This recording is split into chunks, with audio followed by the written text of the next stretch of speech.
सेवा पलटि प्रहसन।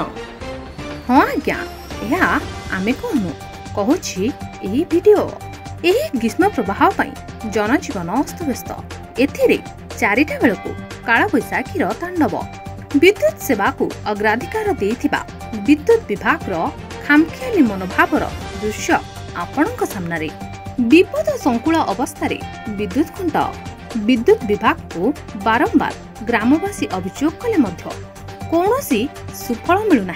एभली एक घटना देखा मिली कटक जिला बहुग्राम विद्युत विभाग अधीन बारगुड़िया लक्ष्मी विहार ठारे एही खुंटी रे लुहा जंक लगी खाई जाइछि।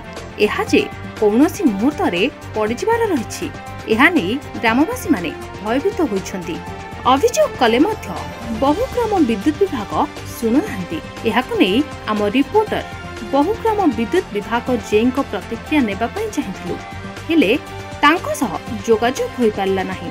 जदि कालबैशाखी एही खुंट भांगी पड़े और विद्युत तार संस्पर्श रे काहार किछि क्षति घटे एथिपाई दायी किए रहिबो? एभली खामखियाल मनोभाव कोन पई? सतरे कोन मनुष्य जीवन मूल्यहीन? प्रश्न असुमारी।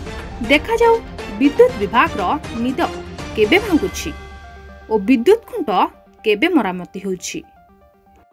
बारगुड़िया स्वाई साई मुख्य खुंटी जो कि 50 सर्विस वायर लगी से होल है माटी खाई से खुंटी गला आज की 40 वर्ष है से खुंटीर रिपेयरिंग होनी कि बदल जिते कहले विद्युत विभाग कर्मचारी मैंने शुणुना किंतु इलेक्ट्रिक बिल नवाक आसी तनाघना कर बसई उठे दे इलेक्ट्रिक बिल नवा खुंटी पड़ा 70 मसीह 1970 मसीह खुंटी पड़ी से खुंटी से 20 टंका इलेक्ट्रिक बिल नौले एपर्यंत 50 वर्ष कि 70 वर्ष है से खुंटी बदला होनी सुताए सुताए नागिची केतबेले घरे पड़ो का घर जलीज कौन हम तार ये स्टेप नौना इलेक्ट्रिक वाला खाली आसी पैसा दियो सब बेले मागुचनी बिल दियो जिते कहले शुणुना कि नुआ खुंटी पकाउना।